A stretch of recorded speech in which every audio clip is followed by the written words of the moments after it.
ସତ୍ୟର ପ୍ରୟୋଗ ବୁକ୍ଟି ମହାତ୍ମା ଗାନ୍ଧୀଙ୍କର ଆତ୍ମଜୀବନୀ। ଏହାକୁ ଲେଖିବା ପାଇଁ ସେ ସ୍ୱାମୀ ଆନନ୍ଦଙ୍କଠାରୁ ପ୍ରେରଣା ପାଇଥିଲେ। ଏହି ପୁସ୍ତକଟି ପ୍ରଥମେ ଗୁଜରାଟୀ ଭାଷାରେ ଲେଖାଯାଇଥିଲା। ଗୁଜରାଟୀରେ ଏହା ନାମ ଥିଲା ସତ୍ୟନ ପ୍ରୟୋଗ ଅଥବା ଆତ୍ମକଥା। ଏହା ପ୍ରଥମେ ତାଙ୍କ ପତ୍ରିକା ନବଜୀବନରେ ପବ୍ଲିଶ କରାଯାଇଥିଲା। ଏଥିରେ ସେ ନିଜ ଜୀବନରେ ଘଟିଥିବା ପ୍ରତ୍ୟେକ ଜିନିଷକୁ ବର୍ଣ୍ଣନା କରିଛନ୍ତି।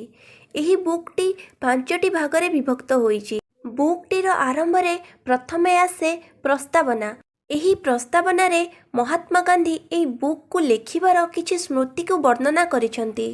ଏହି ପ୍ରସ୍ତାବନାରେ ସେ କହିଛନ୍ତି, ମୁଁ ମୋ ନିକଟତର ବନ୍ଧୁଙ୍କ ଦ୍ୱାରା ପ୍ରଭାବିତ ହୋଇ ଆତ୍ମକଥା ଲେଖିବା ଆରମ୍ଭ କରିଦେଲି, କିନ୍ତୁ ମୁଁ ଗୋଟିଏ ପୃଷ୍ଠା ବି ପୂରା କରିପାରିଲିନି। ଏହାପରେ ମୁଁ ଏମିତି ବ୍ୟବସ୍ଥାରେ ଫସିଗଲି, ଶେଷରେ ମୋତେ ଏରୱାଡ଼ା ଜେଲରେ ସ୍ଥାନ ମିଳିଗଲା। ଭାଇ ଜୟରାମ ଦାସ ମଧ୍ୟ ସେଠି ଥିଲେ। ସେ ମୋତେ କହିଲେ କି ମୁଁ ସବୁ କାମ ଛାଡ଼ି ମୋ ଆତ୍ମକଥା ଲେଖିବା ଉଚିତ, କିନ୍ତୁ ସେ ଟାଇମ୍ରେ ମୁଁ ରାଜି ହୋଇନଥିଲି। କିନ୍ତୁ ଏବେ ସ୍ୱାମୀ ଆନନ୍ଦ ମୋତେ ପୁଣି ଥରେ କହୁଛନ୍ତି ଆତ୍ମକଥା ଲେଖିବା ପାଇଁ, ଆଉ ମୁଁ ମଧ୍ୟ ରାଜି ହୋଇଗଲି। କିନ୍ତୁ ଏହାର ନିଷ୍ପତ୍ତି ନେଲା ପରେ ମୋର ଗୋଟେ ସାଥୀ ମୋତେ କହନ୍ତି କି ଆତ୍ମକଥା ଆମ ପ୍ରଥାରେ ନାହିଁ, ଏସବୁ ବିଦେଶୀ ପ୍ରଥା, ଆଉ ଏବେ କାହିଁକି ୟାକୁ ଲେଖିବ?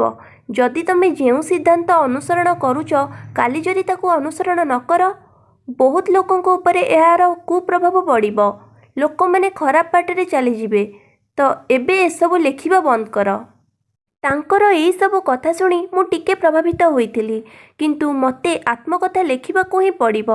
ଏହାଦ୍ୱାରା ମୁଁ ସତ୍ୟ ଓ ତାହା ସହିତ କରିଥିବା ପ୍ରୟୋଗକୁ ଲେଖିବାକୁ ପଡ଼ିବ। ରାଜନୀତି କ୍ଷେତ୍ରରେ କରିଥିବା ପ୍ରୟୋଗ ସାରା ଭାରତ ଜାଣିଛି, କିନ୍ତୁ ଆଧ୍ୟାତ୍ମିକ ପ୍ରୟୋଗ ଯାହାକି ମୁଁ କରିଛି ତାହା କେହି ଜାଣନ୍ତି ନାହିଁ। ତାହା ମୁଁ ଏହି ବହିରେ ପ୍ରକାଶ କରିବି। ଏହି ସବୁ କଥା କହି ସେ ନିଜ ପ୍ରସ୍ତାବନାକୁ ଶେଷ କରନ୍ତି।